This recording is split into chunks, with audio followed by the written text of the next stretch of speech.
2024-এ সারা দুর্গাপূজা প্যান্ডেল কি এটাই হতে চলেছে?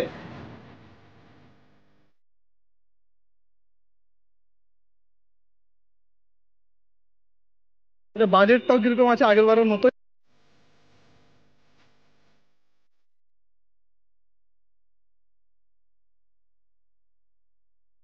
দাদারা কিন্তু প্রায় 120 ফুট উপরে উঠে কিন্তু কাজ করছে, সত্যি কিন্তু এগুলো খুব রিস্কের কাজ। যেমন নতুন গত বছর আমাদের প্রতিমার একটা চমক ছিল, সে সোনার অলংকার দিয়ে সাজানো, সেই চমক তো থাকছেই। দুর্গাপূজা মাত্র আর 80 দিন, কম বেশি সব মণ্ডপে কিন্তু প্যান্ডেল শুরু হয়ে গেছে। তবে দুর্গাপূজা এলেই ফার্স্টেই যে মণ্ডপের কথা আমার মনে পড়ে সেটা হচ্ছে কল্যাণী ITI মোড়ের লুমিনিয়াস ক্লাব। তোমরা তো দেখেইছো যে গত 2 বছর ধরে কতটা ক্রেজ মানে তৈরি করেছে এই ITI মোড়ের লুমিনিয়াস ক্লাবের দুর্গাপুজো। 2022-এ টুইন টাওয়ার, 2023-এ গ্যানলেস গোয়া, মানে শুধুমাত্র পশ্চিমবঙ্গে না সারা ভারতবর্ষে কিন্তু সাড়া ফেলে দিয়েছিল। প্রতিবারের মতো এবারেও কিন্তু 2024-এ সব পুজো মণ্ডপকে টক্কর দেবে 170 ফুটের এই অরুণ মন্দির। 1 মাস আগে এসেছিলাম এখানে খুঁটি পূজাতে, আর 1 মাসের মধ্যে কিন্তু প্যান্ডেলটা এতটা তৈরি হয়ে গেছে।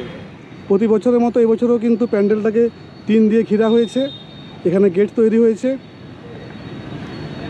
আর এই যে অংশটা দেখতে পাচ্ছি এখন ফাঁকা ফাঁকা, পুজোর সময় তো দেখতেই পাও যে পুরো একদম জনজোয়ার ভাই এই জায়গাটাতে। প্যান্ডেলের বাসার কাজ অনেকটাই কমপ্লিট হয়ে গেছে, এবারে ভেতরে যাবো আর তোমাদেরকে সমস্ত কিছু জানাবো, বাজেট কত, লাইটিং কেমন হবে, এবারে সব কিছু তোমাদেরকে জানাবো। তো তারা কিন্তু চ্যানেলে নতুন বন্ধুরা যারা এখনো পর্যন্ত চ্যানেলটা সাবস্ক্রাইব করো, তারা কী করছো ভাই, তাদের চ্যানেলটা সাবস্ক্রাইব করো আর এই ঘন্টাটা বাজিয়ে দাও, তাহলে ভিডিওতে সবাই নোটিফিকেশনটা পেয়ে যাবে। তো চলো ভেতরে ঢোকা যাক।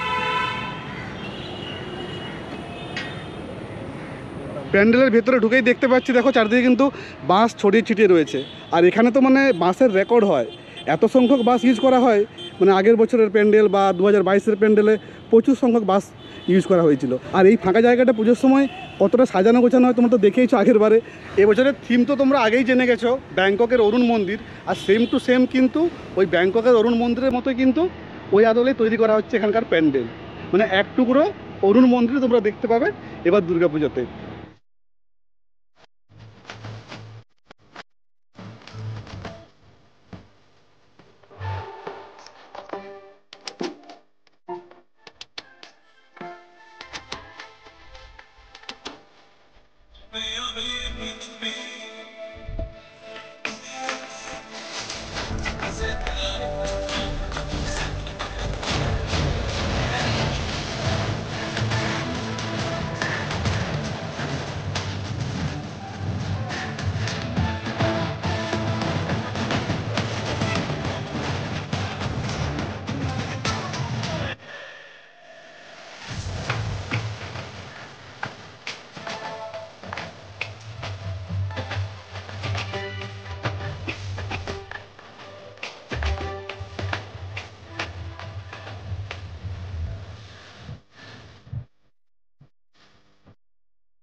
এই বছর কিন্তু প্যান্ডেলটা মনে হচ্ছে একটু আগিয়ে এসেছে, আর আগের বছরগুলোর থেকে কিন্তু এবছর প্যান্ডেলটা অনেকটা চওড়া হয়েছে। পুরো দেখো ওই পাশ থেকে একদম এই পাশ। এই প্যান্ডেলের কর্ণধার উইলিয়ামটা পেয়ে গেছি দাদাকে, এই দাদার হাত দিয়ে সুন্দর সুন্দর প্যান্ডেলগুলো হয়। তো এবছরের প্যান্ডেল নিয়ে কী বলবেন দাদা? এবছরের প্যান্ডেল নিয়ে বলবো যে গত 2 বছর আমরা টাওয়ার করেছি, এবার একটু অন্য স্বাদে আবার ঘুরে আসলাম, যেটা মন্দিরের মধ্যে থাইল্যান্ডের বৌদ্ধ মন্দির অর্থাৎ অরুণ মন্দির। এটা আমরা এবছর আমরা উপস্থাপনা করছি, যেটা আমরা সামুদ্রিক ঝিনুক, টোটালটাই সামুদ্রিক ঝিনুক, তার হস্তশিল্প দিয়ে আমরা পুরো ব্যাপারটা ফুটিয়ে ওঠা। কত ঝিনুক লাগবে এত বড় প্যান্ডেল করতে? এইগুলো তো গোনা সম্ভব না, লক্ষ লক্ষ লক্ষ লক্ষ লক্ষ লাগবে। আচ্ছা, এবারে লাইটিংটা কেমন হবে? লাইটিং এবার প্রতি বছর যেরকম লাইটিং থাকে এবছর অন্য একটু, যেহেতু মন্দির টাইপের প্যান্ডেল আমাদের লাইটিংটা অন্য ধরনের থাকবে, তবে চমক থাকবে। মানে সেম টু সেম যেমন অরুণ মন্দির সেরকম কিছু আমরা দেখতে পাবো এখানে, তাই তো? একদম একদম। আচ্ছা আচ্ছা। আচ্ছা, কদিন আগে কাজ শুরু হয়েছে এখানে? বুদ্ধ পূর্ণিমা থেকে শুরু করেছি, প্রায় 1-1.5 মাস হয়ে গেল। কতজন শ্রমিক কাজ করছে এখন? এখন আপাতত 50-60 জন করছে, আর দিন কিছু যত আগাবে আমাদের শ্রমিক সংখ্যা বাড়বে। বাসের কাজ তো অনেকটাই কমপ্লিট হয়ে গেছে, মানে আর কতটা হবে এটা হাইটটা? এটার হাইট এখনও 50 ফুটের মতো উঠবে। মানে এখন কত ফুট হয়েছে এটা? এটা এখনও 120 ফুটের মতো। 120 ফুট হয়ে গেছে, আরও 50 ফুট, মানে টোটাল ওই 170-80 মতোই হবে এবারও। মানে দাদাদের রেকর্ড কিন্তু দাদারাই ভাঙে প্রত্যেক বছর, এবছরও সেটা অন্যতা কিছু হবে না। আচ্ছা, বাজেটটাও কীরকম আছে আগের বারের মতোই না এবারে একটু? গতবারের মতোই বাজেট আছে। গতবারের মতোই বাজেট আছে। দর্শক নতুন কি পাবে এবছর? নতুন পাবে, যেমন নতুন, গত বছর আমাদের প্রতিমার একটা চমক ছিল, সে সোনার অলংকার দিয়ে সাজানো, সেই চমক তো থাকছেই। এবার মণ্ডপে যেটা চমক থাকছে পুরো হস্তশিল্প, যেটা ঝিনুকের সূক্ষ্ম সূক্ষ্ম কাজ, এটা খুব ভালো লাগবে দর্শকদের, এটা বলতে পারি। প্রতিমা কি আগের বারের মতোই পুরো ওই সোনার গয়না দিয়ে মোড়া হবে? পুরো মানে এবারে সোনাটা কি আরও বেশি নাকি আগের বারের মতোই? মোটামুটি আগের বারের মতোই ধরা আছে। এবার কমিটি আলোচনা চলছে, এবার কতটা আরও বেশি করা যায় সেটা দেখছি। আচ্ছা, প্যান্ডেলের কাজ কি প্রতিবারের মতো ওই আগেই শেষ হয়ে যাবে? আমরা মহলার মধ্যে টার্গেট রাখি শেষ করা। মহলার মধ্যে মোটামুটি শেষ হয়ে যাবে।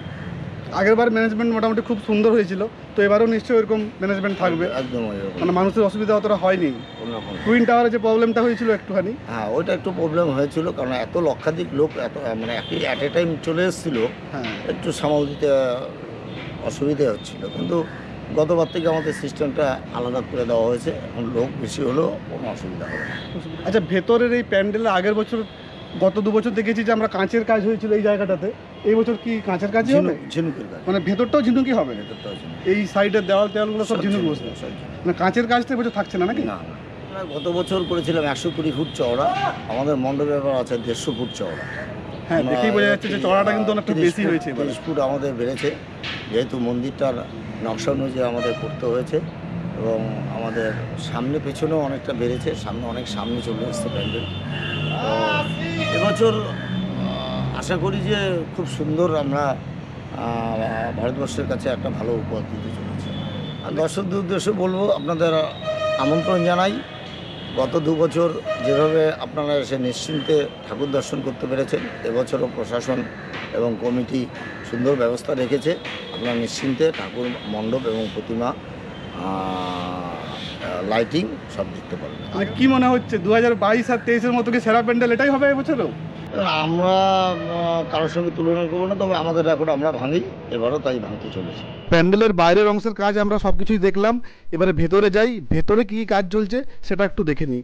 এই যে পোর্শনটা দেখতে পাচ্ছ, এটা কিন্তু প্যান্ডেলে ঢোকার একদম প্রথম পোর্শন। আর আমরা দেখেইছি আগের বছরগুলোতে যে এই পোর্শনটাতে কতটা সুন্দর কাঁচের কাজ থাকে, লাইটিং থাকে, বাট এবারে কিন্তু কাঁচের কাজটা থাকবে না, এবারে কিন্তু পুরোটাই ঝিনুকের কাজ থাকবে। আর এই যে প্রথম পোর্শনের পর এই পোর্শনটা, এটা কিন্তু বেশ বড় হয়েছে, মানে আগের বারের থেকেও কিন্তু অনেক বড় লাগছে এটা। আর প্রতি বছরের মতো মাতৃ প্রতিমা কিন্তু ঠিক এই জায়গাটাতেই থাকবে। প্যান্ডেলের এই পাশে একটা সেট তৈরি করা হয়েছে, প্যান্ডেলের বিভিন্ন বাটামের যে স্ট্রাকচার সেগুলোর কাজ হচ্ছে এখানে। বুঝতেই পারছো, বৃষ্টির দিন সেট না হলে ভিজে যাবে।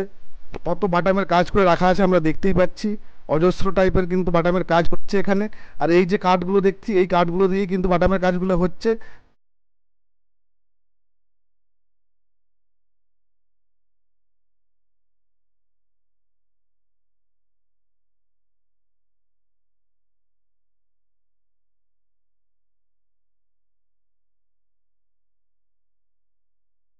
মণ্ডপের এই পোর্শনটা খুব সুন্দর হতে চলেছে, আগের বছরও দেখেছি কতটা সুন্দর হয়েছিল, তবে এবছর কিন্তু পুরোটা ঝিনুকের কাজ থাকবে, আর সঙ্গে ঝাড়বাতির চমক তো থাকছেই। প্রতিবারের মতো এবারেও এই দিক থেকে এন্ট্রি হওয়ার পর, প্রতিমা দর্শন করার পর এক্সিটটা এখানটাতে করা হয়েছে। এখন একটাই এক্সিট গেট দেখতে পাচ্ছি, পরে জানি না আবার হবে কি না। আর এই পাশটাতে কিন্তু একটা মেলা বসে সুন্দর মতো, প্রত্যেক বছরই বসে, এই বছরও বসবে। প্যান্ডেল দেখা হয়ে গেলে একদম মেলা ঘুরে মেলাতে খেয়ে দিয়ে আরামসে বাড়ি যেতে পারবে। তোমরা মোটামুটি সবাই জানো কীভাবে আসতে হবে এখানে, তাও আমি একবার বলে দিচ্ছি। শিয়ালদা থেকে কল্যাণী সীমান্ত ট্রেন ধরতে হবে, দিয়ে কল্যাণী ঘোষপাড়াতে নামতে হবে। আর কল্যাণী সীমান্ত ট্রেন যদি না পাও, তাহলে কল্যাণীর ট্রেন ধরলেও সেখান থেকে অটোতে মাত্র 10 থেকে 15 টাকা, আর 10 মিনিটের রাস্তা। প্যান্ডেলের কাজ এখনও অবধি যা হয়েছে তোমাদেরকে সবটাই শেয়ার করলাম।